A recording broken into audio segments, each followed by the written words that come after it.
Hello and welcome to our new European Bauhaus Satellite event under the theme Innovative and Collaborative Shaping the Future of Sustainable, Beautiful and Inclusive Campus Living Labs.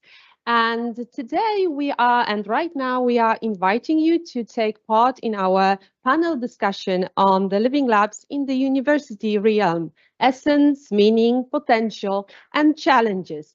We are honored and really thrilled to have such a wonderful and esteemed guest, our panelists, that will be sharing their insights with us regarding this dynamic roles of living labs in transforming our educational and social landscape. So knowing the diverse global background of our panelists, we believe that our discussion will be rich in exchange of ideas, insights that will deepen our knowledge about the living labs and give us some guidelines, some practicalities regarding the implementation of living labs in the university campuses. So thank you for joining us. And right now, we would like to invite our panelists on our scene.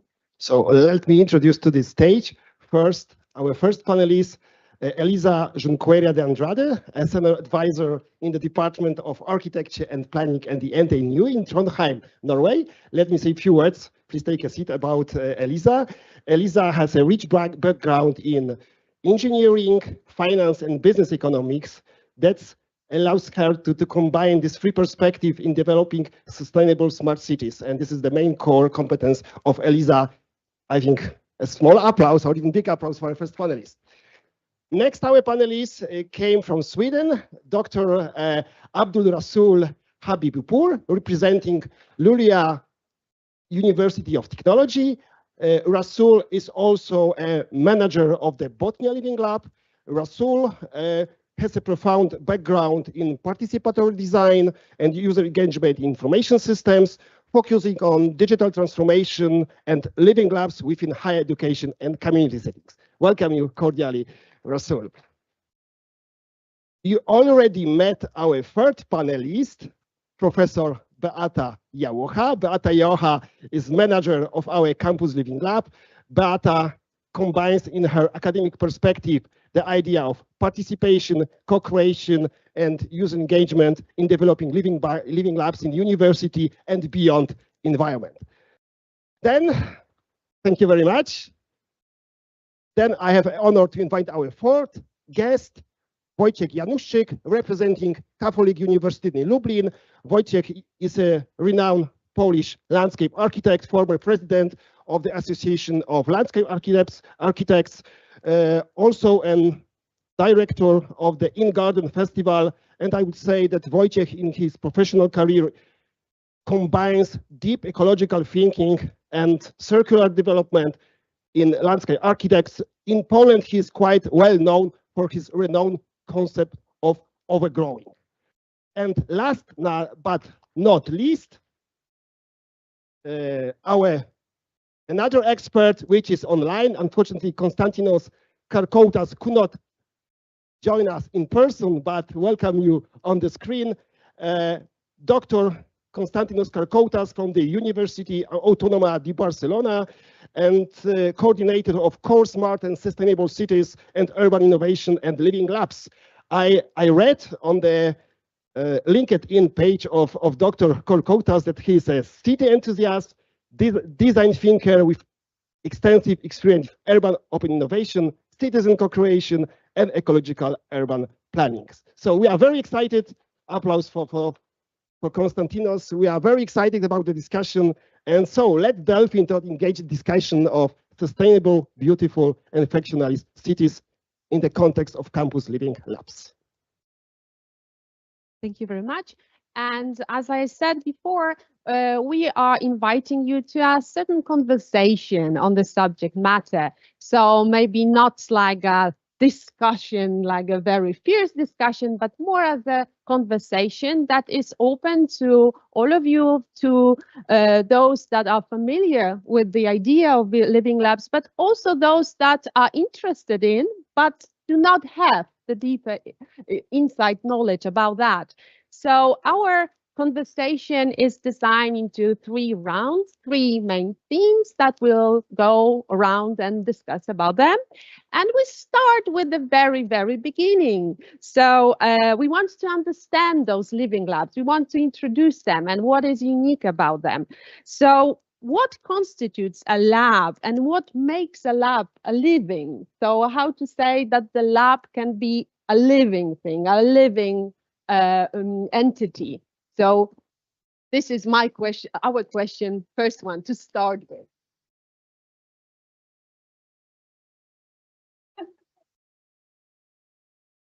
Can go. Oh, okay.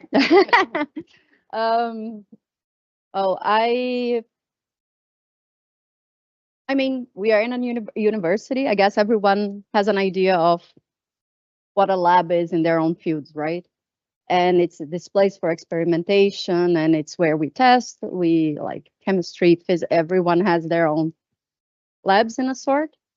And I love the question of why is it living? Because first, I had never stopped to think about that before, and I like to be provoked. But also because, I mean, I thought, okay, I'll research, so I have a smart answer to give. But but then I was like, no, you know, I want to go with the feeling that it gives us. And I was thinking about what makes a place alive. And it's the people in it, right? So when I was thinking about the living labs, out of my experience or out of what I've seen, but when I was just focusing on this living labs, I was just thinking of, is this space that flourishes with experiences, with knowledge, with people sharing. And I think that's what the living part of the lab is. It's not, as in some cases we find research fields where we are deeply concentrated in our own work. But I think when I think of a living lab, it immediately puts me in this place where different disciplines, different types of people, societal actors are there making the lab happen together. So I think that's, I don't even know if it's the right answer, but those are my living labs, if I can have any. There are no right answers. We are here having a conversation and different perspective to share. So that's why it's very, very nice and very correct. All the answers are correct. So Rasoul? Yes, of course. Yeah, very interesting interpretation. So I think, of course, that's very, I mean, there are diverse interpretation about living labs, and as you said, none of them are wrong, definitely. So, but the question of how to keep a living lab alive, that is very interesting. For me, if I want to answer that, I can refer to the basics of living lab. So how should we define a living lab? And if we miss, I would say, one of the main principles or characteristics of a living lab, then that living lab is not alive. So what are them? The main keywords you have heard. You have heard about co-creation. You have heard about stakeholder engagement. You have heard about quadruple helix. But I would say these are the things that can be used as a checklist if you want to, in the simplest way, define a living lab. Do you have different groups of partners like public, private, research institutions, citizens, individuals, the most important? If they are in the process, if the value is co-created for all of them, if you understand their needs, if they are in the process from the very early. So if you meet these main requirements, if the decisions are made by engaging different stakeholders, so everyone who is in the process has the power of decision making, that makes a living lab alive. Otherwise, if we engage different stakeholders or parties or individuals, they are in the process with a passive role, we cannot argue that the living lab is alive. So I would say, just think about the main principles, the main essence of living lab. If we have them, then the living lab is alive. So that is my very short answer to the question, if it's satisfying or not. Okay, I can't agree more. And we all know these definitions of European network of living labs, what constitutes a proper living lab. But I would like to maybe play a bit with the word living and life. And I think as for scientists who knows a lot about the scientific procedures, methodological approaches, and so on, about the labs that we create at the university, when we follow in a very rigid way some methodological procedures, living lab is a bit like life. Life is unpredictable, and things that are happening in living labs are also sometimes unpredictable. But what differs a living lab from a typical lab that we can picture when thinking about the university lab is that we are open for change, and we agree that some results of the design process of the construction process can be unpredictable. So they are living, they are alive. Thank you. Thank you very much. And Konstantinos will shift our attention towards you and please share with us your idea of your understanding of a living lab. Well, I guess I go a lot like in line with Beata, what Beata said earlier. I don't know if that's because we have like that academic background, that shared academic background, but I think there's an element, right, when we're talking about a lab, whether it's a lab or a living lab, right? There's the soundness of methodology, which is like interesting, right? And it's a key element to have.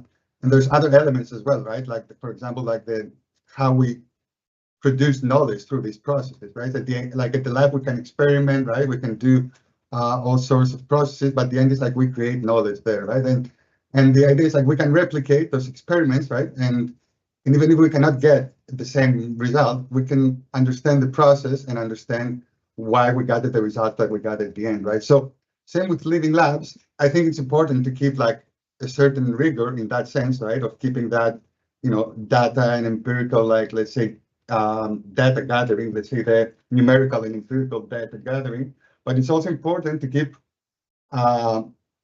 attention to those aspects that Beata also mentioned, right? Which is like all those let's say controlling the chaos that can happen, right? Especially when we're talking about the real life environments. So I think if we think of living labs as, or as we like them to think at least, as like innovation platforms, right? Or arenas where we can have our academic community to engage and co-create. I think they're a really ideal platform for what we call like the radical collaboration, right? The fact that you can have things happen, collaborations happen in that space, right? That wouldn't happen anywhere else, right? That couldn't create bridges, that couldn't happen anywhere. And in that sense, going back to the living part and concept, I think an important part of the living lab in all its different essences and types is the fact that it through those processes that already mentioned, like the previous speakers, that it has an iterative sense, right? That it can produce results and then it can process them, change them, implicate the different users, and create a new pathway, right? Depending on the different aspects that are covered. Okay, thank you very much. And Wojciech, and your perspective,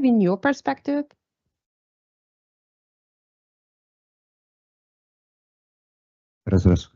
Proszę Państwa, jak zwykle muszę trochę nabałaganić, więc będę mówił w języku polskim. Dlatego właśnie zorientowałem się, że będziemy mieli taki problem jak tutaj. Ja zostałem chyba wychwycony właśnie w takim Living Labie, ale na początku nie wiedziałem, że to się nazywa Living Lab. Mianowicie siedziba Fundacji Krajobrazy, którą prowadzę, znajduje się w Starym Browarze. I tam jest takie miejsce, do którego przychodzi średnio tygodniowo 2000 ludzi na piwo. Oni przychodzą pić piwo. Obok jest biuro, pracownia i biuro właśnie krajobrazów, które prowadzę. I sobie tak patrzę na te 2000 ludzi, którzy przychodzą pić to piwo i doszedłem do wniosku, że muszę coś z tym zrobić. No i poszedłem z nimi pić to piwo. A tak poważnie to poszedłem z nimi pić piwo edukacyjne. To znaczy doszedłem do wniosku, że jeżeli oni idą i piją to piwo, to bardzo rzadko, znaczy nie mówię, że wszyscy akurat, ale duża część z nich raczej nie trafia do living labów. I nie przez to, że piją piwo, tylko po prostu nie trafia, bo żyją w innych bańkach zawodowych. I sobie pomyślałem, że jeżeli moim zadaniem jest pokazywanie gospodarki obiegów zamkniętych w architekturze krajobrazu i troszkę innego podejścia, obalania mitów dotyczących ogrodów, parków, etc., ponieważ zajmuję się od 15 lat budową terenów zieleni, bo tak to trzeba nazwać. Tereny zieleni się nie zakłada, tylko buduje. To jest czysta budowlanka. To doszedłem do wniosku, że muszę zacząć to w jakiś sposób przekazać i właśnie tam chyba zderzyliśmy się i znaleźliśmy się, że tam jest takie miejsce do picia piwa i nagle wchodzi taki Januszczyk i mówi, no to ja was teraz będę uczył. Jak wy będziecie pili piwo, to ja was będę uczył i pokazywał, ponieważ trochę rzeczy od was wyciągnę jeszcze przy okazji. I to jest dla mnie też taki living lab, czyli nie tylko uniwersytet, nie tylko miejsca akademickie, też się pije piwo pewnie w niektórych miejscach w strefie akademickiej, bo to jest normalne. Natomiast akurat ta przestrzeń starego browaru zobowiązywała do pewnego stopnia i ten klub, który tam się znajduje, nazywa się Radość, więc te światy połączone zadziałały w ten sposób, że powstała tam ścieżka Zdrowe Miasto. I chyba tyle. Te living laby powinny funkcjonować właśnie na równych płaszczyznach. Ja Państwu polecam zarówno piwo, jak i tworzenie w ramach takich wymiany doświadczeń w przestrzeniach, gdzie ten living lab może żyć w ten sposób, że ludzie leżą na kocach, na leżaczkach i słuchają, patrzą, sami doświadczają. If I may, I will go in one let's say area which you mentioned in your answers, because when I'm thinking about the living labs, I wonder whether is it methodology, a way of doing science, or just a tool. When we are in the university, usually we divide our activities into two branches, right? Basic research and applied research. Sometimes there is a new term, I would say useful research. So that's my question for you. So methodology, tool, or maybe equal perspective comparing with basic and applied research. What's your opinion on that? And who will take first the question? Rasoul. The reason that I wanted to answer this first, because that was exactly in what I wanted to highlight, that was very interesting when we hear, even now in the very few minutes. So living lab can be understood in many different ways. So is it a tool? Is it a method? Is it a context, or is it an environment?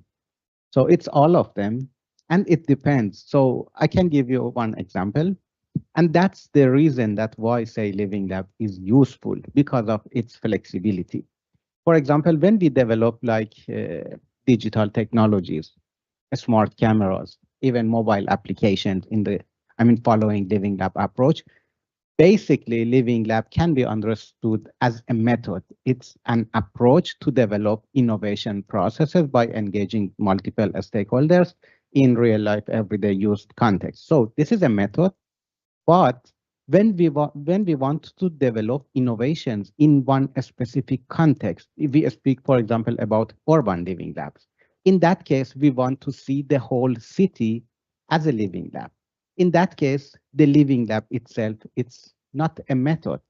It's the context of innovation development. So it's very flexible, and the same with campus living lab. When we see, if you look at different examples that of course, here you have done that, and also in UK, there are 2 universities, they are doing this practice. So it becomes from a method, it becomes a context for innovation development using living lab methods inside the context. So that's the great power of living lab, being flexible to switch between method, approach, or context. So none of them are wrong. They are correct, but it depends. So when we use it as a context, then we have co-creation methods, user engagement methods, these methods inside the whole living lab as the main context. So that's my reflection on that.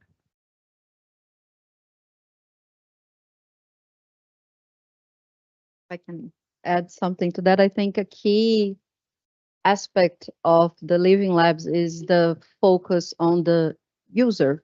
It's not about what the type of research it is or what level, is about where we want to get, like the solution we are seeking, who and the people that are demanding, or maybe not demanding, but the issue that is there and we want to work on.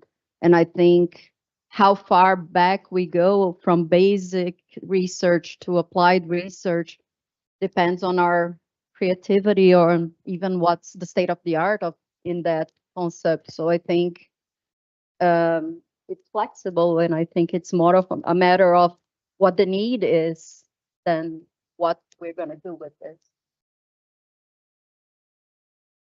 Ja, jeśli mogę, to wszedłem w polemikę,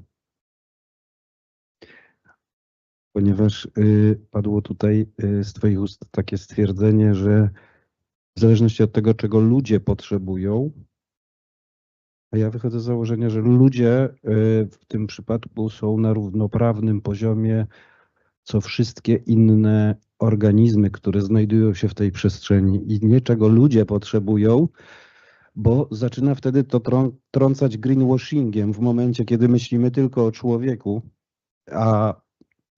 albo udajemy, że wartością jest natura, a człowiek jest tym takim mądrym inżynierem, który ma jej pomóc. Trzeba wyjść z założenia, moim zdaniem, że najlepszym inżynierem na świecie, i możemy się z tym zgadzać albo nie, jest natura.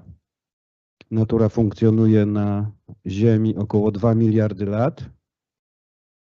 Same dinozaury jakieś 120 milionów lat, a człowiek tak kilka tysięcy. Więc wychodzi mi cały czas z tych wyliczeń i statystyk, że jednak trzeba popatrzeć na naturę jako najważniejszego inżyniera na świecie i doprowadzać do takiej sytuacji, kiedy wprowadzamy w rzeczywistość pewien rodzaj równoprawnego podejścia do przestrzeni tych living labów. I nie człowiek jest tutaj, moim zdaniem, ostatecznym głównym odbiorcą tych działań, tylko człowiek jest ich uczestnikiem na takich równoprawnych punktach odbioru. Konstantinos, would you like to start? Well, I was just going to add that the fact that one of the philosophical, let's say, principles of living labs, at least when we were like looking at real life situations, right, is also the ecosystemic approach to these questions, right? So when we're thinking, right, in these terms of ecosystemic like thinking, right, the lab needs to have, you know, depending on the situation, as mentioned already, right, it can be like, you know, it can be varying, right, but it needs to have like a structure, right, and a function, right, and in this sense, right, in this structure, right, we can see, right, the governance, the different stakeholders, you know, the different tools that we can have, the specific tools, right, and in the function we can see the methodological part, and we can see more like the soft part and the management part, right. So so again, it depends, right? Depending on the context, right? Depending on the research question, as mentioned, depending on the scale that we're talking about, I think this structure and function need to be scaled accordingly, right? And fit to purpose, depending on the, you know, user-centric questions that we have in place, or the research questions that we're putting forward in this lab, right? And we're investigating and experimenting, and at the end, trying to learn out of it. Okay, so if I could add to what Konstantinos just said, we use this word research question, but actually what we address in living labs are practical problems, and the methodological tools that we use are the tools that we use both in scientific context and in practice, like the tools connected with design thinking, co-creation, and so on. But in my opinion, the key aspect is how we do it. So living labs are created to conduct research for a just world and to create just world both for people, nature, and all the actors. We do the research with people, not on people. So this is I think the key idea that stands behind the Living Lab approach, that we treat our partners as equal participants in the design and research process. And when we are looking for practical solutions of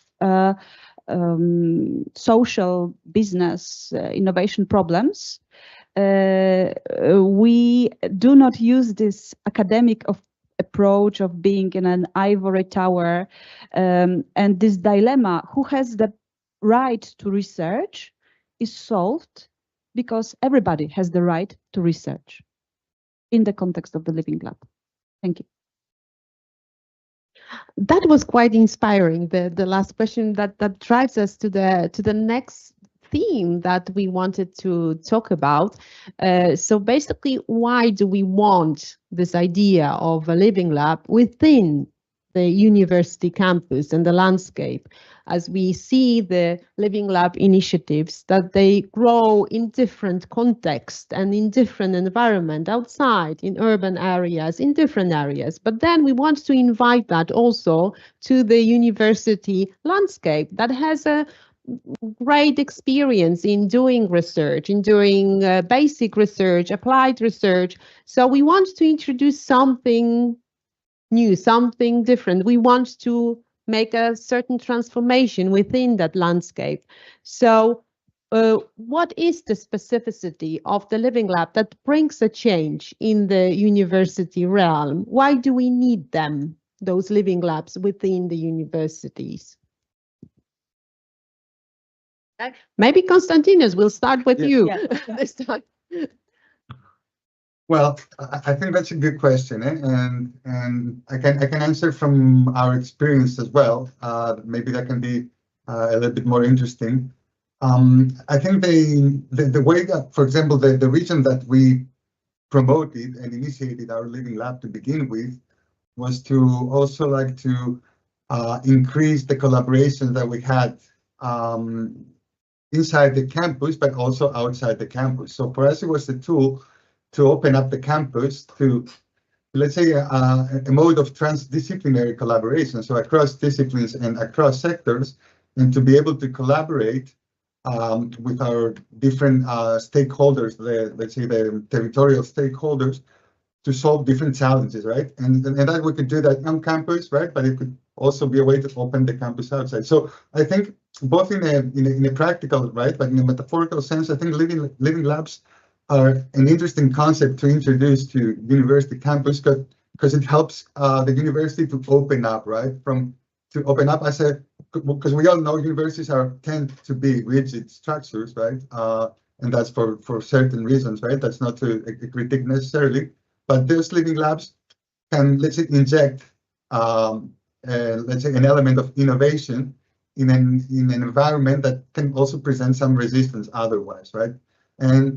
And the fact that they promote like this collaboration, like I think that's an element that can bring together different actors from the academic community, right? And that's an interesting fact, right? And this fact that they create this platform, right? This arena where they can collaborate, where you can have professors, where you can have students, you can have researchers, you can have workers, you can have users of the campus, or you can have companies that come from outside, right? I think it also presents a very interesting nexus, right, between what you'd call like the teaching activities, the research activities, and the innovation activities. So you have this knowledge that's been produced in this nexus of all these different activities are related to like university campuses, right? And this knowledge that is produced is at the end co-produced by these different actors and it's owned by these different actors, right? And then it can be accordingly exploited in the different channels that we can have, right? So it can go back to the teaching, it can produce new projects, research projects, like by planning new research questions, or it can open new ways and new opportunities for innovation in different aspects and questions that are like relevant to the campus life or in its campus, right? So I think that's an interesting part, right? And then we have to think that campuses, apart from that, at the end have a privilege, right? Especially campuses that are very, let's say coherent and dense, right? And represent a city life environment. We can do a lot of these experimentations that could take place in other like city environments, right? But we can do that having the advantage, right? That we can do that with the participation of a community that's a very in the majority, very highly skilled, right? And proficient, let's say, usually, for example, in technologies, right? Or in knowledge terms, right? So obviously it's also it's a special, right? Case, right? Obviously in real life environments in the city, you wouldn't have these ideal conditions, right? But obviously the living lab environment does have to have some sort of control, right? Since we're talking about a lab. So I think these are like some interesting reasons, right? That can bring that and bit by bit, right? For us, for example, the living lab has served as a learning instrument, right? To be able to introduce and test new methodologies, to create new instruments, to learn and attract new people that weren't attracted to those processes before, and to be able to improve our own campus, which was like also one of the other objectives, right? All the knowledge that we are producing within our own campus, and for example, have a lot of disciplines that work with like city-related challenges, let's say, we can also apply and test some of the new knowledge that is produced inside our campus with the users and with all the relevant, let's say, managing agents, let's say, for example, and that's another advantage, right? And I will end here, that the campus is also, for example, in our case, we have the, the non-typical condition that we have our own managed authorities, right? So we can manage our own water, energy, the green spaces, the buildings, architecture, and so on, right? So whatever experimentation we need to do, we can do that, in a versatile and fast and agile way that you wouldn't be able to do that, let's say in a city environment or in a real life environment. So trying to summarize, I would say that were the main points. Thank you. Odniosę się jeszcze do tego, że z moich obserwacji, podkreślę, że to z moich obserwacji kilkunastoletnich na uniwersytetach, odkąd tak zwana władza na uniwersytetach została przesunięta w stronę administracji względem naukowców i badaczy, to znaczy kiedy dominantą nad wieloma uniwersytetami, nie mówię nad wszystkimi, żeby nie było, gdzie administracja zaczęła rządzić, to living laby są miejscem, moim zdaniem, w którym ta siła może zaczynać się przeginać w drugą stronę i działania naukowe, badawcze w tej przestrzeni mogą wymuszać, można powiedzieć, złapanie pewnego rodzaju równowagi. Nie wiem, jak to u was w krajach wygląda, natomiast w Polsce wygląda to tak, że to jest coraz takie bardziej, że student i naukowiec na uniwersytecie są coraz mniej potrzebni. Przepraszam za taką ostrą wypowiedź, ale ona jest trochę moim zdaniem uzasadniona. To living laby dają możliwość wejścia w strukturę administracji naukowcom w uzasadniony sposób badawczy, doświadczalny i wprowadzania w te przestrzenie właśnie tych doświadczeń, których oczekujemy, bo ja jestem najlepszym tego przykładem, gdzie chciałem stworzyć pewnego rodzaju przestrzeń na uniwersytecie i dostałem bana, że tak powiem, na robienie tego, ponieważ nie pozwolono mi posadzić drzew, a uzasadnienie było takie, że jak będą potrzebowali je wyciąć, to będą musieli przygotować dokumenty do władz miasta, żeby uzyskać pozwolenie.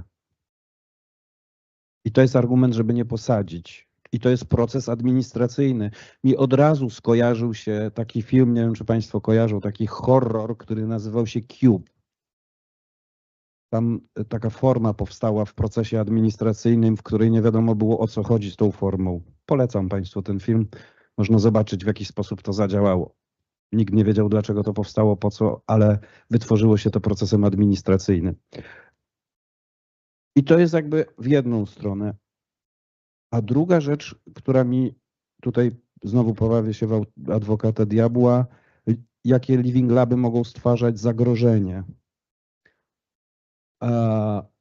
One mogą stworzyć zagrożenie pewnego rodzaju przegadania tematu.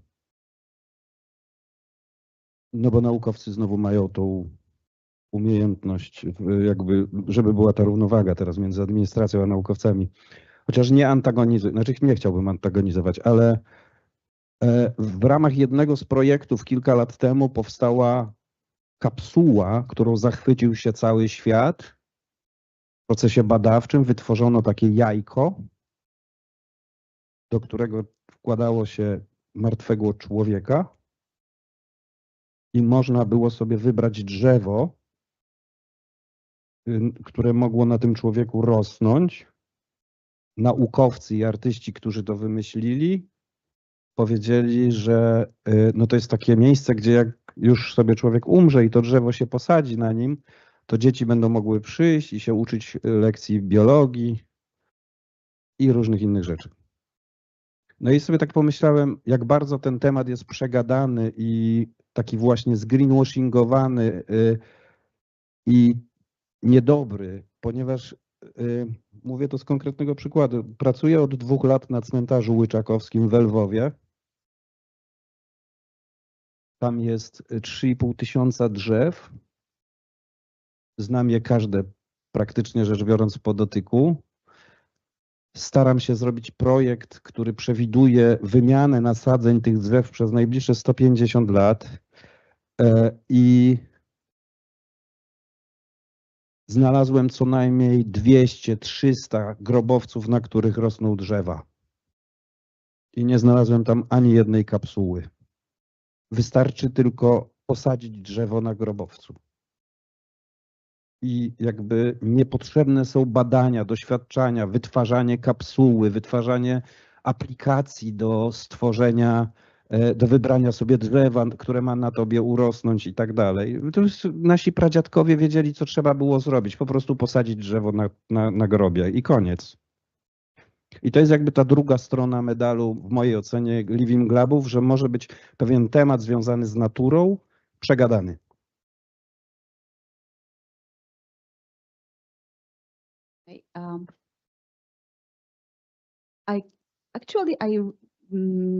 I would like to refer to the first part of what you said about the this, academics, administration issues. In my opinion, living labs are to break those silos, not to create again a new power distance affairs connected with who has the right to manage the university.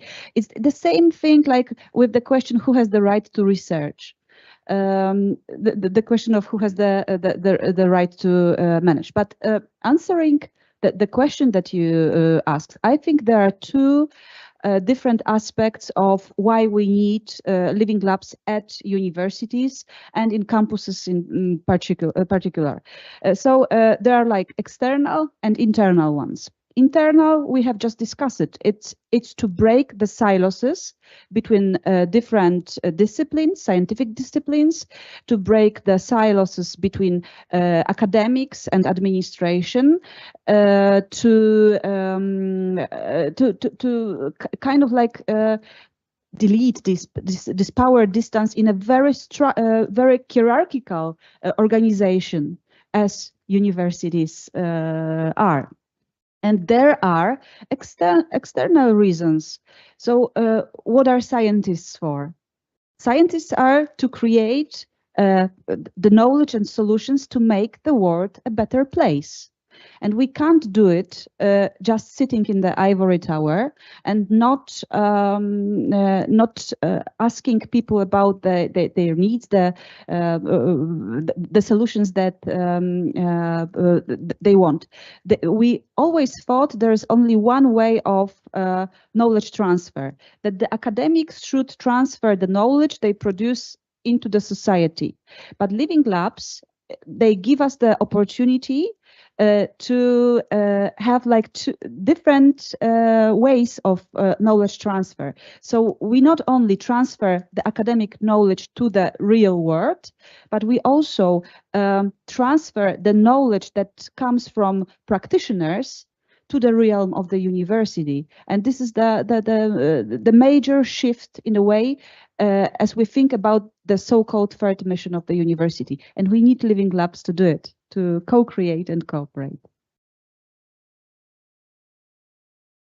Yeah, that was very true, partly what I was thinking.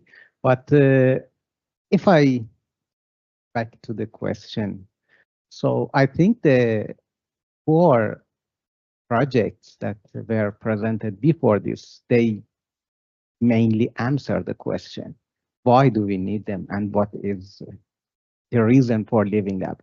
You see the multidisciplinary nature of project that can be supported by living lab. And if I want to refer to the basics, not of course very theoretical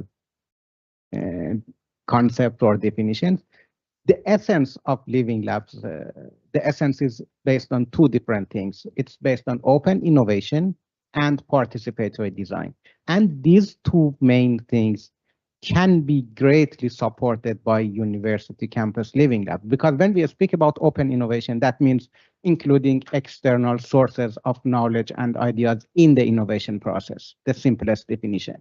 When we speak about participatory design, that means humans have morally and ethically the right to influence the innovations or whatever is being developed, that they will be influenced by it later on. So if we combine the 2 and transfer it into the context of campus living lab, then we realize that campus living lab can greatly benefit from engaging diverse research topics, diverse research groups, students, and by engaging them, develop innovations or solutions for these complexities of societal challenges that we have.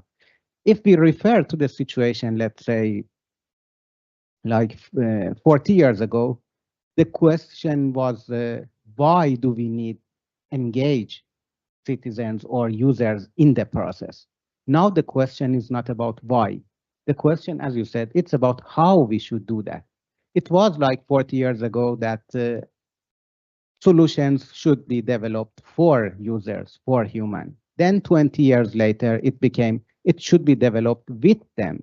Now we are speaking that the innovations must be developed by them. And the university campus, the university is the great opportunity for developing innovations with every stakeholders, every, expertise, research disciplines, and so on. So that is, I think, very clear benefit. And my last point is about when I am thinking about different living labs in Europe, there are very, very few living labs that they are doing a real research, living lab research. The only ones that they do living lab research are those that very closely connected to the universities.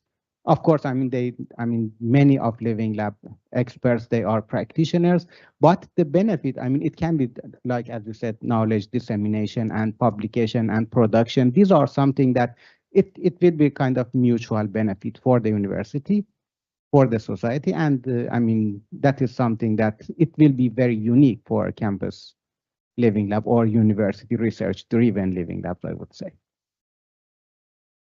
Thank you. Well, I think in connection to that and a bit of what we talked about yesterday as well, I think the question should be, why shouldn't we? We are universities. We have to. We have to do this. We have to be on top of developing solutions. We have to be innovative. We have to provide the students with the skills to go out there after they finish their studies and work in multidisciplinary ways, and are able to go beyond the challenges and work with different groups in adjusting the language. So sometimes you see people with extremely technical language that is inaccessible for the majority of the people they will interact with.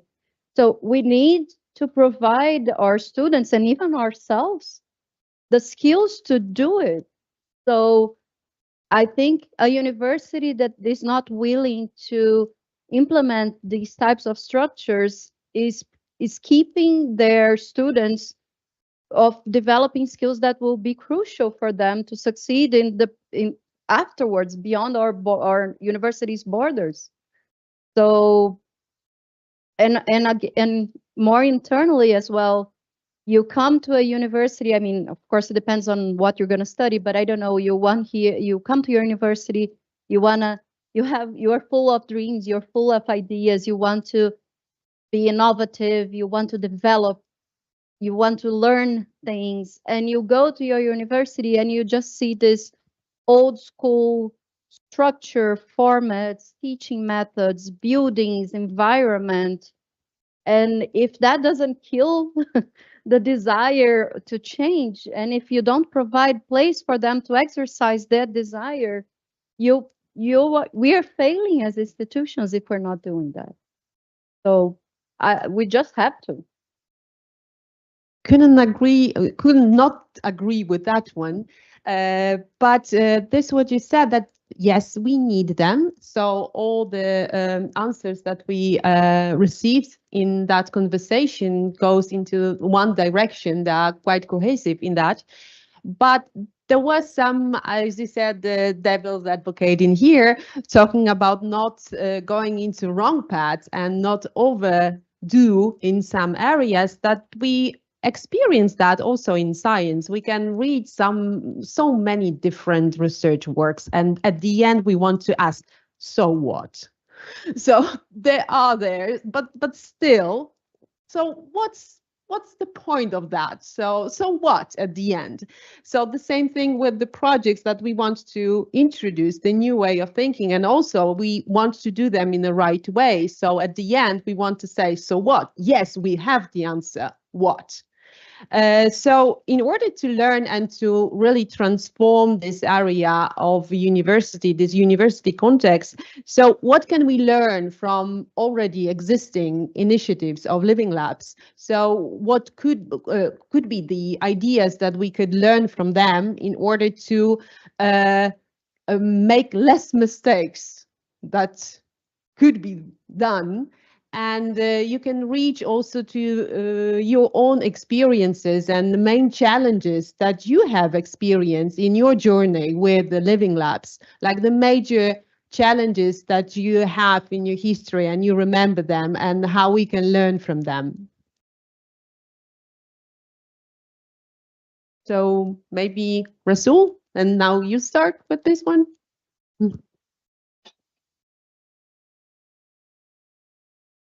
So,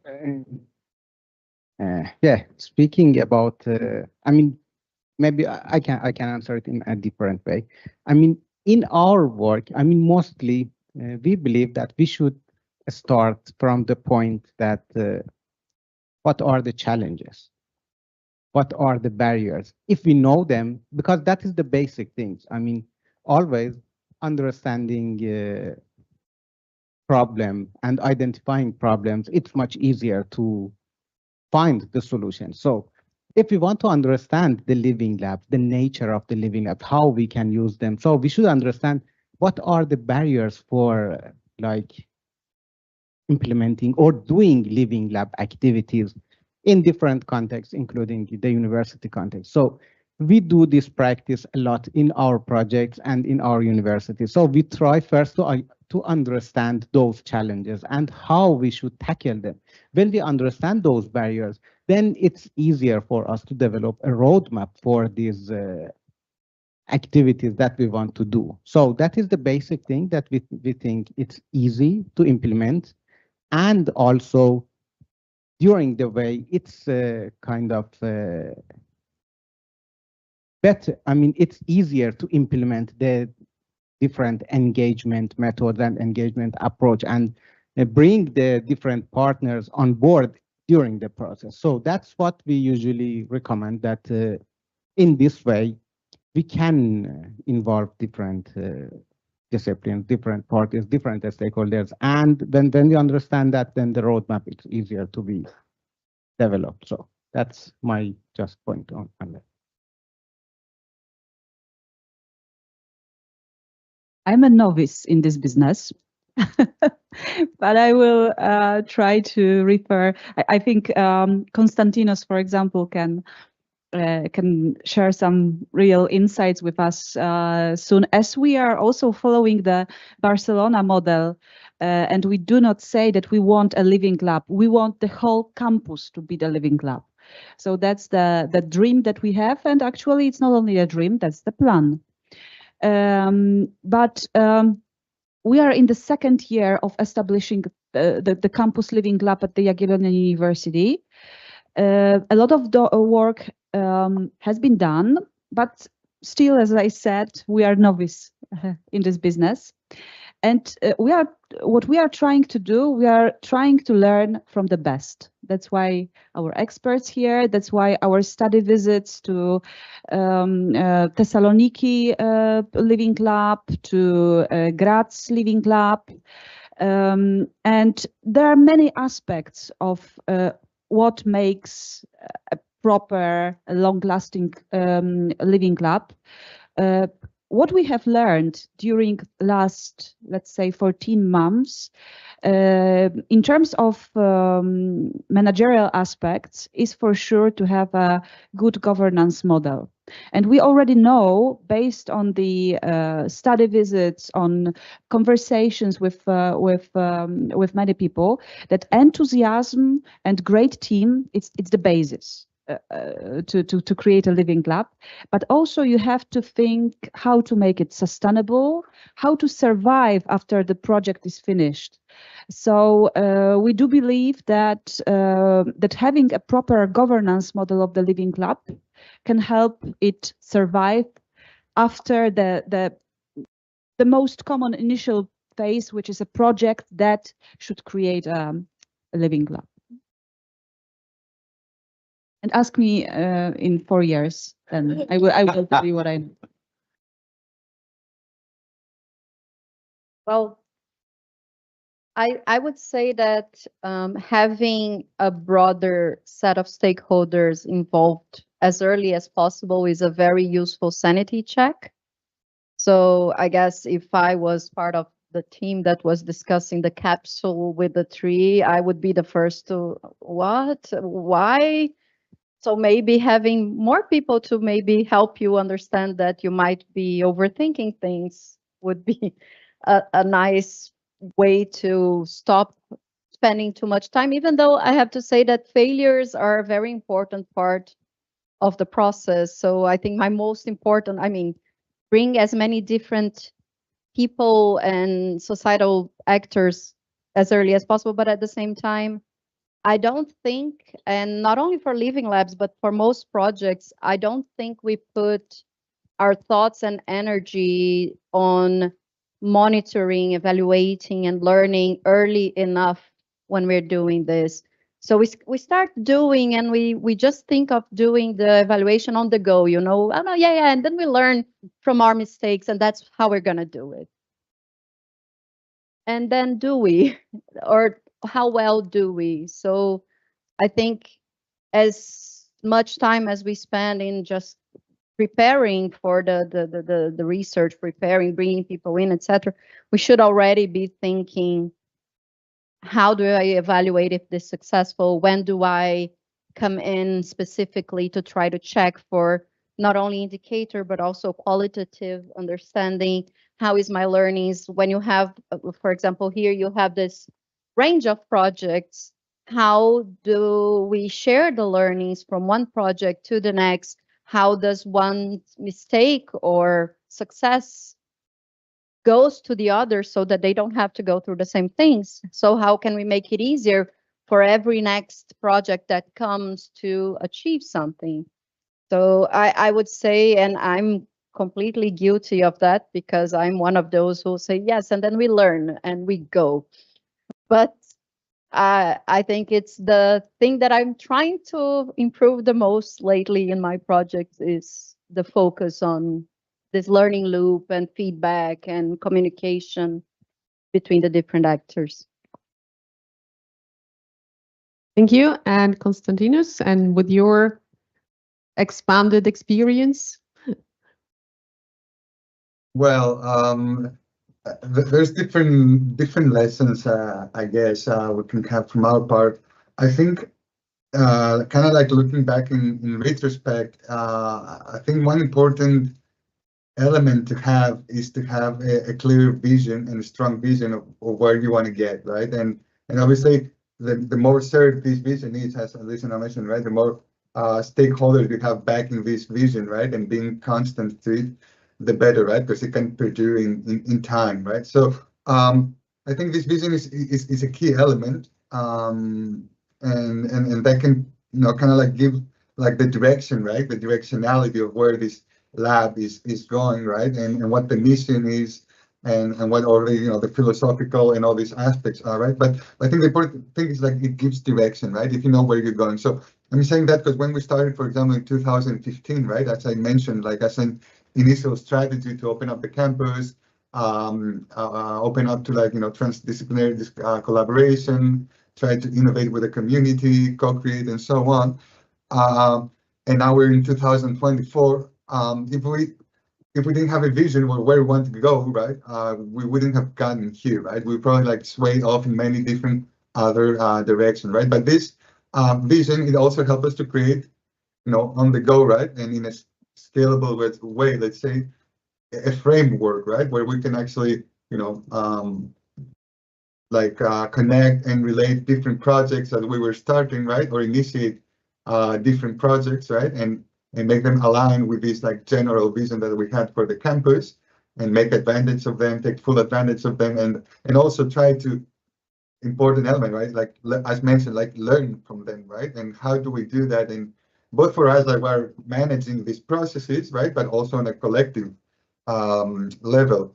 And I think we need to be aware of that, right? That at the end we're talking here of a transition of a model, right? And in all these processes that we have transitions, complicated ones. In the, you know, in this case of, apart from the societal transition that we have in the case of the campus, we have a transition in the educational model that has to accompany that, right? But nevertheless, in all transitions, we have to keep in mind that we have, you know, to do two things, right? From one, like cater to the old, right? Obviously not, we cannot just expect that one from the other, all the people are gonna become like super motivated and they're gonna abandon all the way of doing their things, right? Because obviously that has a lot of value and it cannot change from one day to the other, right? So we have to cater to that old system, let's say, right? And at the same time, try to foster, right? And find those people, those elements, those people that are motivated, right? Those niches that are created. And from those emerging situations, right, that we observe in our campus, in our way of doing things in the community, and try to foster this to grow, right, and try to become the main paradigm, right? So this transition is, as I'm saying, if you don't have a vision that can guide you,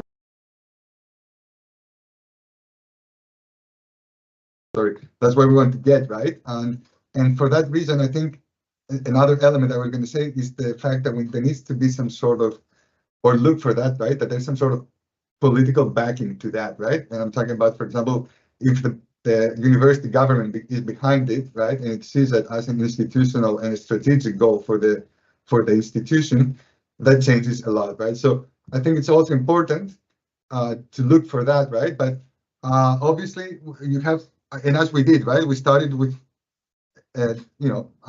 something, right, initial concept, and we started building on that, like in an iterative sense, right, where we detected like necessities that we had, right? We also detected like desires that the people and the community had for the lab as well, or perceptions that were created along the way, and we also tried to accommodate to those paradigms as well.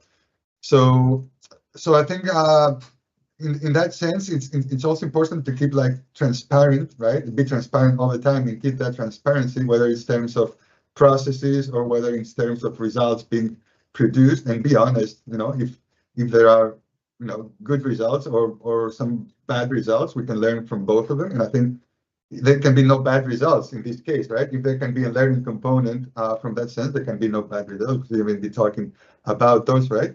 And then how we communicate them, right? And how we communicate and we engage with the community in the different phases, right? But in the different levels as well, right? Because it's not a monothematic, obviously, lab. No, it's not a. It's a bigger community and so on. So we need to be aware of when we contact with who at what point, right? And how we engage them when it's necessary. Not obviously anyone is going to be available and ready to participate in all times. The different profiles have different time also needs, but we can also create those opportunities and those spaces where different profiles and different users, let's say at the end of the campus, can have the opportunity to participate, right? So I was thinking that's the main aspect, right? And at the end, what we want to see is trying to create those infrastructures and tools that can incentivize that collaboration, right? As we were saying, right? And try to create those spaces, for example, create new spaces, for example, that do not exist if necessary, right? Where people can have, can encounter them, between each other, can ideate, can prototype, and so on. So we don't just have to think with as we're thinking with the old model and we're transitioning into the new one, we also have to, on the go, try to iterate and trying to see of what's necessary, right, in each moment to produce it. And yes, I don't know if there'll be any questions in particular later. I can maybe enter in more detail, but I cannot take in more time. Thank you very much. And Wojciech, last word. No szkoda, że na koniec. Jak już wspomniano, dzisiaj jestem z Katolickiego Uniwersytetu Lubelskiego, więc adwokat diabła znowu mi się uruchamia, obowiązuje coś. Dobrze, proszę Państwa, znowu proszę wybacz mi, że to powiem, ale znowu pada tylko człowiek w tym wszystkim i interakcje człowieka z człowiekiem, interakcje człowieka z przestrzenią, integracje i tak dalej, i tak dalej. No, nie wiem, buzuje we mnie z tego powodu, ponieważ dalej uwzględniamy, jakoś stawiamy siebie na tym piedestale, a moim zdaniem w obecnych czasach nie możemy tak myśleć, bo człowiek jest organizmem, który doprowadził do tego, co teraz mamy, czyli zmiany klimatu i jeżeli będziemy dalej, nawet w takich badaniach i procesach siebie stawiać na pierwszym miejscu i patrzeć na swoje wzajemne relacje człowieka z człowiekiem, człowieka z politykiem i tak dalej, polityk też człowiek. Natomiast tutaj sprawa jest jasna dla mnie, że żaden lab tego typu, jeśli chodzi o przestrzeń wokół uniwersytetach i kampusach, w obecnym systemie gospodarki liniowej, jeżeli mamy dostosowywać się do zmian klimatu, nie powinien istnieć w tych systemach, bo my tak naprawdę kłamiemy trochę, sadząc każdą roślinę, drzewo, czy robiąc tego typu przestrzenie, ponieważ one są wytwarzane w gospodarce liniowej i no nie mam czasu dzisiaj na wykłady i prezentacje, ale pokazałbym Państwu powstawanie zwykłego ogrodu, który my odbieramy jako raj na ziemi. A on tak naprawdę jest miejscem destruktu i niszczenia.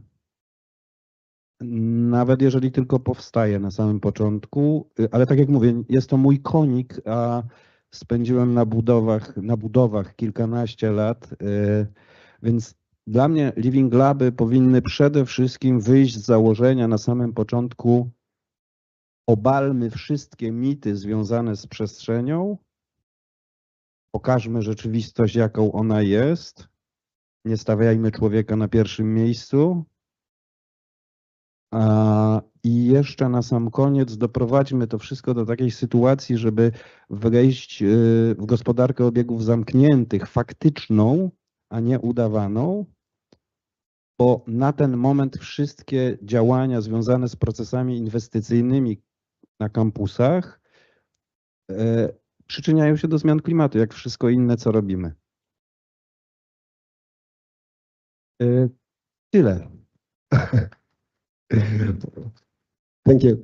I think you know that one of the conclusions of the discussion is that living labs do have a revolutionary potential, but on the other hand, they return perhaps the resilience to the universities. We are in the living lab. We would not like to dominate all the time. We have about 10 minutes for questions. So if someone of you have questions, but please stick to question, not to statements, okay? So just short questions for one of to all of our panelists, our colleague, we will distribute the microphone. First of all, thank you so much for this interesting and indeed enriching debate. And second of all, I would like to ask you, and this question I addressed to the gentleman from Fundacja Krajobrazy and to our guest from Trondheim. So when it comes to a design thinking process, when we want to develop and push forward the agenda of living labs, should we take as a core of this design thinking process the environment protection, or should we take more like increased functionality for people? Because I see this contention point here between either we develop it according to increased functionality for people, or as you said from the guest from Fundacja Krajobrazy said, we should take care more about environment. Thank you so much. Ja chciałbym tylko powiedzieć a propos tej funkcjonalności, że największym sukcesem moim zawodowym, który do tej pory odbieram jako największy sukces, to jest napisanie książki, 64 strony, publikacji na temat procesu inwestycyjnego w architekturze krajobrazu i funkcjonalnym podejściu do przestrzeni. Nigdzie jej nie znajdziecie, bo wyrzuciłem ją do kosza. I naprawdę, jak chcecie, pokażę, ale pokażę, że ona istnieje, natomiast ona nigdy nie powinna była ujrzeć światła dziennego i dopiero w momencie, kiedy po tych kilkunastu latach doszedłem do wniosku tworzenia ogrodów, czyli budowania, bo ogród to są kable, rury, beton, ewidentne mordowanie ekosystemów, w które wchodzimy, po prostu wyrzuciłem ją do kosza i to jakby chodzi o funkcjonalność, tak? Dopiero wtedy doszedłem do wniosku, że po tych kilkunastu latach, że rzeczywistość należy obserwować i się do niej dostosowywać. I wtedy dopiero zacząć wchodzić w procesy, ale świadome, bo każda czynność tego typu będzie niszczeniem, w mojej ocenie oczywiście, ale muszę je też robić. Tylko że tu się pojawia zjawisko umiaru, uzyskiwania efektów minimalnym kosztem. Czyli jakby w momencie, kiedy zdajemy sobie sprawę, że proces inwestycyjny, w który wchodzimy, nawet ten labowy, jest procesem nie twórczym, a destruktu przestrzeni, jeżeli w to wejdziemy i będziemy tak patrzyli na rzeczywistość, to wtedy będziemy wchodzić w system umiaru, który właśnie w gospodarce, w której żyjemy, jest dosyć ważny, a w dobie zmian klimatu bardzo ważny.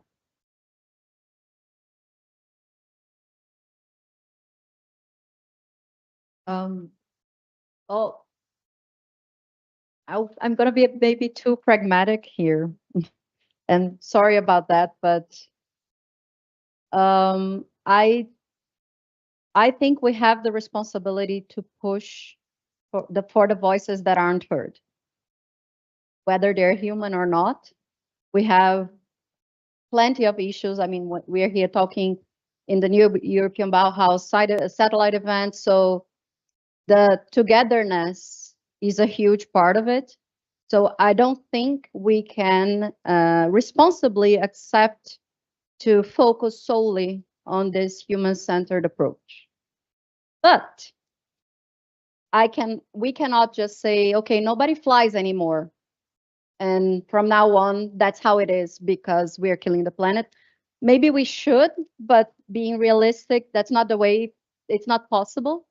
So it's a lot about how much can we push in a way that it's feasible. But I really want to reinforce the responsibility of looking beyond the usual, probably loudest voices that will be part of any research that we do. We have to look for the minorities. We have to think nature, whichever different means we have. It can be in a project where maybe a biologist will come in and intervene because of the butterflies, as we discussed, or it can be immigrant minorities that maybe don't even understand the language that is being discussed in engagement activity being held in their cities, or it's people with, I don't know, the elderly population with the extreme digitalization of services that might not really be accessible at some point. So it is our responsibility to build solutions for these voices, the butterflies, the minorities, or whichever other voices are not there to speak for themselves at that moment. So I think it's somewhere in between, because also we can't just build the word for the butterflies. Would be beautiful, definitely, but it's finding this way up to where we can do. Dzień dobry, Dagmara Szmal. Ja jestem akurat absolwentką Akademii Sztuk Pięknych w Katowicach, gdzie bardzo staramy się dbać o naszą przestrzeń kampusu i podejmujemy właśnie działania związane z różnorodnością i bioróżnorodnością i tożsamością. Ale ja chciałam powiedzieć taką rzecz, że Państwo mówili o tym, że living love, czyli żyjący. Dla mnie życie jest związane z energią i energia to jest tak przepływ, ale energia to jest słońce. I takim moim marzeniem jest, żebyśmy się spotkali za jakiś czas, już pod koniec, na zewnątrz i porozmawiali, bo jeżeli się zamykamy w murach, to tutaj żadna roślinka się nie rozsieje. Ona nie ma tutaj gruntu, żadna nowa myśl też nie urośnie, tak porównując, prawda? Więc jeżeli mówimy o bioróżnorodności, to spotkajmy się na zewnątrz, to jest pierwsza rzecz. A jeżeli mówimy o przestrzeniach otwartych, to taka zewnętrzna przestrzeń, gdzie jest otwarta dyskusja, powoduje, że ludzie się przyłączają. Bo tu jesteśmy oddzieleni murami od tego, żeby się ludzie przyłączali. A kolejna moja rzecz to jest taka, że energia to jest także cykl, fazy. I wydaje mi się, że na kampusie bardzo ważne jest, żeby uwzględnić cykl związany ze studentami. Mamy tutaj mniejszość w postaci studentów i wydaje mi się, że że to jest takie działania, które powinny bardzo angażować. Ale studenci, jeżeli chodzi o przestrzeń zewnętrzną, w polskich warunkach, nie w Barcelonie, ale w polskich warunkach to wygląda w ten sposób, że zaczynają studia w październiku, wieje, leje, na zewnątrz się nie chce wychodzić. Potem, wtedy, kiedy zaczyna słonko wychodzić, no to zaczyna się sesja, więc nie ma oczywiście możliwości wyjścia na zewnątrz. No i potem zaczyna się lato, ale my mamy wakacje, czyli ja już nie, ale studenci mają wakacje, czyli lipiec, sierpień, wrzesień, prawda? I jak Państwo chcą uwzględniać to w przestrzeni zewnętrznej? To jest bardzo istotne, bo możemy zasiać łąkę, która wykwitnie w lecie, i oczywiście będzie służyć wszelkim interesariuszom, tak, prawda, mieszkańcom, ale pytanie, w jaki sposób bezpośrednim interesariuszom, bo Państwo jako przedstawiciele świata nauki jesteście tutaj w większości przez cały rok, oczywiście z wykluczeniem wakacji i zazwyczaj przez całe życie, bo taka jest struktura akademicka, prawda, że Państwo wiążą się z jakąś akademią czy z jakąś uczelnią na całe życie. To są takie moje jakby konkluzje i marzenia. I chyba tyle. Tak, dziękuję. Can I answer in Polish, I think? Yeah. Konstantinos, do you see the translation? No? Okay. So, to pozwolą Państwo, że spróbuję po angielsku. Okay, so first of all, thank you for your comments, and we are aware that the architectural structure of also of our campus is not the best.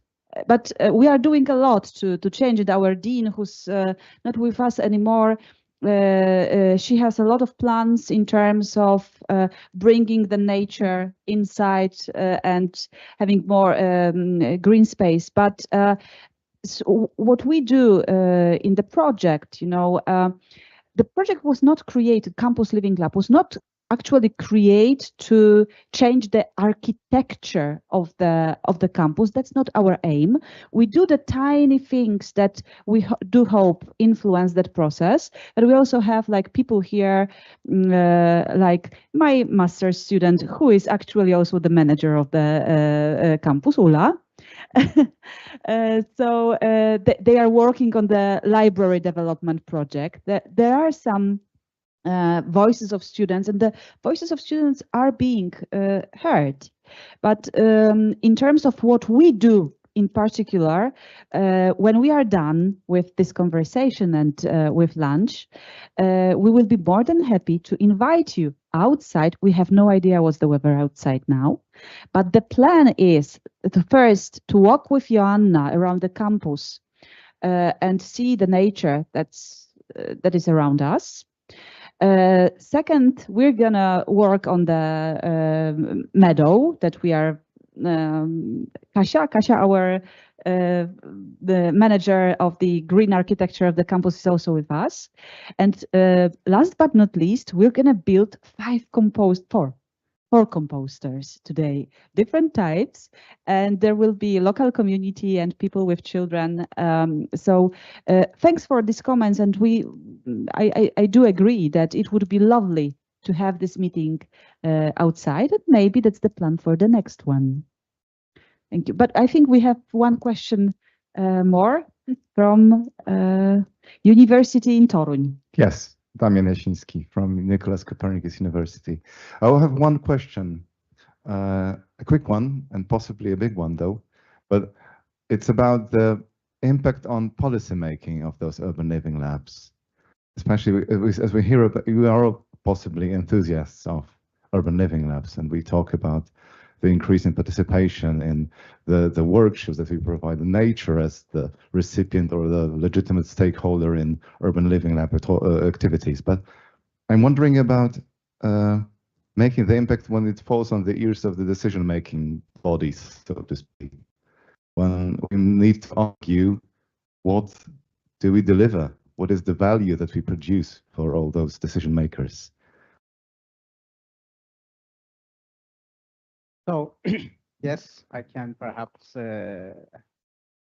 provide some insights, because I can refer to one of my earlier projects. It was very specifically about developing urban living labs in 3 European cities. The project is called UNALab. There are several open resources in that project, and the intention was to develop nature-based solutions in the cities with the possibility to replicate the innovations in other European cities, as we did in 6 other cities.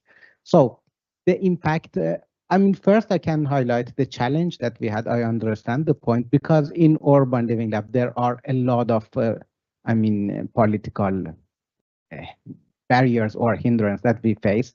And that was the reason that we say that the main component, the main elements of living labs are different with urban living labs. In regular traditional living lab, we do not have like governance and management and financing and these kind of things as one of the main things when we are developing like digital solutions or this kind of things. But in urban living labs, the collaboration, bringing different parties on board, that is more challenging. But anyhow, the intention when it's social inclusion, that is something that we want to do in our urban living lab activities. When the intention is to include all of them. So sometimes we need to bring them, start negotiating with those decision makers, because the decision-making process now in living labs, from top-down or hierarchy level, the intention is to make it as flat as possible. So everyone has the possibility to be engaged in the process. And we always highlight that, we try to think, as Elisa also said, we do not say outliers, those minorities, they do not have the voice. So user empowerment, that is something that we mean they should have the power of decision making. And that's the difference between participation and active participation. In urban living labs, we should, we strive to develop policies in a way that whoever will be affected by the solutions or technologies or innovations or nature-based solutions, if it's green roof or whatever solution, they should be in the process from the beginning. And that is something that they should have the feeling that they are really contributing, they are influencing the process, if that is what you were referring to.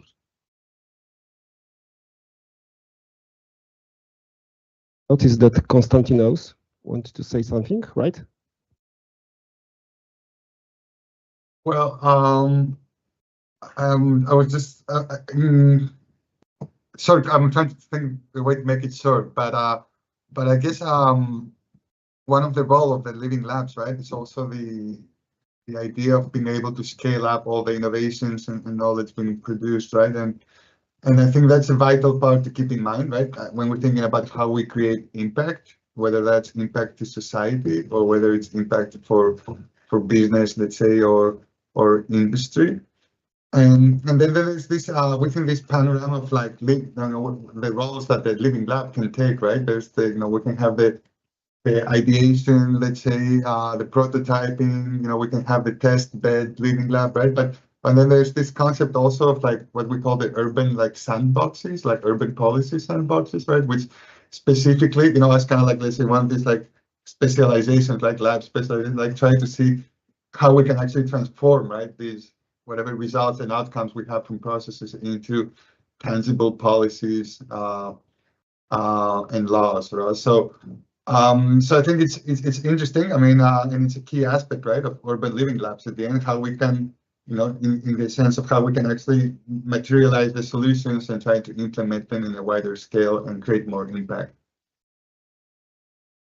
Thank you. I noticed there are some other questions, but unfortunately we have to finish because we are a little bit behind the schedule. But our panelists are with us, and during the lunch and after the workshop. So we do enjoy to discuss, to debate. Thank you very much. Thank you very much for coming, for sharing your experience with us, in person or online. Thank you, audience, for your very active participation. I think that this discussion was vivid, living, and important. And would like also to thank our IT specialists. Thanks to them, Konstantinos could join us, and also to interpreters, because they don't have an easy job, I think, listening to all the answers and the vivid debate. Thank you very much. And I also final to Marta, who coordinated and moderate the panel, and Beata. I'm back to you. Drodzy Państwo, serdecznie dziękuję panu profesorowi i pani profesor za poprowadzenie tej debaty i naszym wszystkim gościom. Konstantinos, pozdrawiamy cię w Barcelonie. Drodzy Państwo, taka część formalna naszego spotkania dobiega końca. W bardzo takim telegraficznym skrócie chcieliśmy Państwu pokazać, co zrobiliśmy przez ten ostatni rok. Działo się dużo więcej. Zachęcamy Państwa do śledzenia tego, czym się dzielimy na stronie internetowej, w mediach społecznościowych. Campus Living Lab jest w drugim roku tworzenia, na początku drugiego roku tworzenia. Mam nadzieję, że za niedługo spotkamy się ponownie i opowiemy Państwu, co zrobiliśmy. Ja również tak chciałabym wystosować przy tej okazji taką prośbę do wszystkich reprezentantów uczelni w Polsce. Jesteście tutaj, ponieważ interesuje Was zmiana Waszych kampusów, zmiana myślenia o badaniach, o współtworzeniu. No, myślę, że powinniśmy powoli myśleć o tworzeniu jakiejś takiej sieciowaniu, o tworzeniu jakiejś sieci tych, którzy są zainteresowani zmienianiem kampusów w lepsze miejsce do pracy i życia. I my oczywiście z wielką chęcią zaangażujemy się w ten proces. Bardzo serdecznie Wam dziękuję, że z różnych miejsc w Polsce, z bardzo daleka niektórzy z Was przyjechaliście do nas, i dziękuję też tym, którzy znaleźli czas, żeby nie iść na zajęcia albo wykonać pracę później. Drodzy Państwo, Ja przede wszystkim też chciałam podziękować naszemu zespołowi Campus Living Lab. To jest świetny zespół. Słuchajcie, to są tacy świetni ludzie. Już ich tutaj wymieniałam. Nie ma tutaj z nami już naszej pani dziekan, ale to wszystko by się nie wydarzyło, gdybyśmy nie mieli tak gigantycznego wsparcia od między innymi dziekan Wydziału Zarządzania, która, że tak powiem, usuwa nam wszelkie przeszkody spod nóg, jak one się tylko pojawiają, żebyśmy mogli działać dalej. Jesteśmy wdzięczni tym wszystkim osobom, które pracują w ramach programu IDUB Uniwersytetu Jagiellońskiego i dają nam wsparcie na to, że możemy działać i między innymi finansować tego typu działania i projekty. I słuchajcie, last but not least, ale chciałam też podziękować właśnie tym, którzy tutaj nam pomogli to zorganizować. Tutaj Krzysztof dziękował już naszym Państwu tłumaczom. Dziękuję Mariuszowi Ślazykowi, Pawłowi Foltynowi, dziękuję Klaudii Naporze, bez których organizacyjnie to wszystko by się nie odbyło. I drodzy Państwo, co teraz?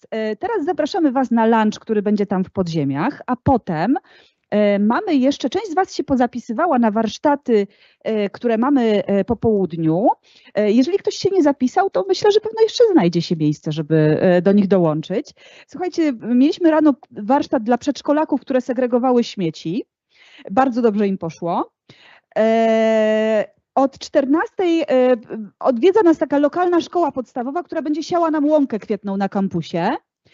To są dzieciaki z lokalnej podstawówki i nasi biolodzy i botaniczki będą z nimi rozmawiać o bioróżnorodności. Każdy z Was, mam nadzieję, że dostał taką saszetkę z nasionami.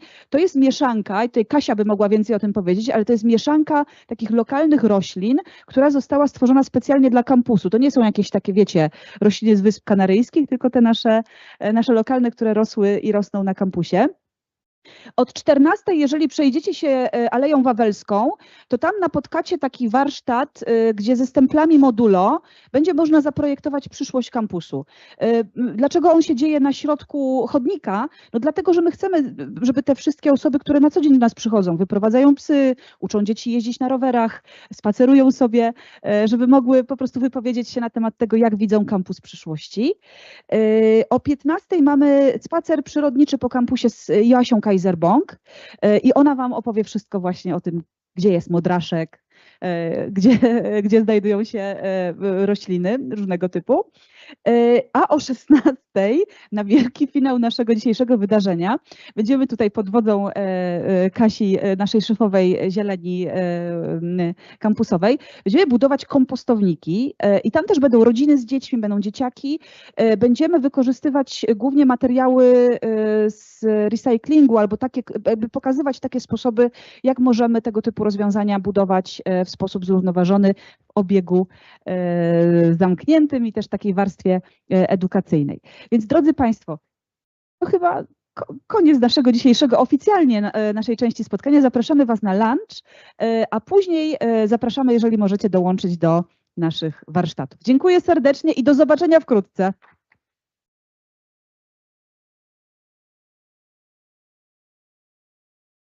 Konstantinos, thank you so much and see you soon on Annual Living Lab Days probably. Perfect. Yeah, ciao, bye. Thank you so much. Thank you very much.